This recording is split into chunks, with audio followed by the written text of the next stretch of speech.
especially as we get into tomorrow as Hurricane Delta begins to close in on the Texas-Louisiana coast, mainly more towards Louisiana, but it will be close enough now that they have issued a hurricane warning for Jefferson County in far east Texas. So just a heads up on that. Here are some of the feeder bands continuing to rotate on in around Delta. You can see some heavier rain out there towards Cameron, Louisiana, and maybe pushing out towards Winnie and Beaumont here in the next 15 minutes or so, and a few scattered showers here in the Houston area. Those showers push all the way inland towards Shreveport, and you can see there's a little bit of what we call a moat where not a whole lot goes on. You have these rain bands, and then it's relatively dry for a little while, and then you have another rain band. So in between rain bands is what we call a moat, and you can see a pretty big one right here. So there will be periodic breaks to the rain, I think, over the next day or so. But as, again, Delta closes in on the coast, I think those rain bands are going to get closer and closer together. So a very well-defined system here. In fact, if we take a look at the visible, you'll see there's the eye now beginning to clear out, an indication that Delta continues to strengthen as it pushes towards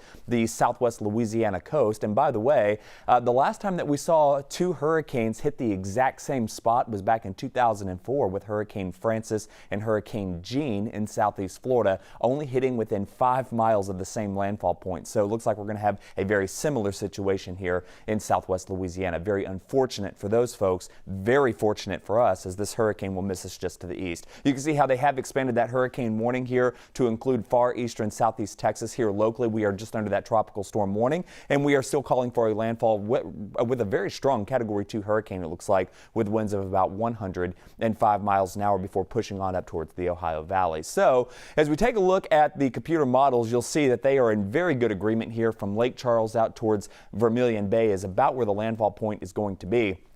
And the hurricane hunters continue to fly this, and they're going to fly this continuously over the course of the next 24 to 48 hours as Delta works its way towards the coast. Right now, we're looking at winds just shy of about 100 miles an hour. The official forecast right now, or the official advisory, does show winds of 105. That is just shy of Category 3 strength. So as we take a look at where it's going, you've got a big ridge of high pressure here across Florida, an approaching trough of low pressure out across West Texas, and Delta is going to shoot the gap here. So as you see, high pressure will not allow Delta to move any further east, and this trough will not allow it to move much further west. So the only opening here is going to be across southwest Louisiana, but you'll notice the rain breaking out here on the northwest side of the hurricane getting into tomorrow morning. So I think tomorrow we're going to see pretty rainy conditions and breezy across Texas, and of course more high impact wind and rain and surge out across southwest Louisiana.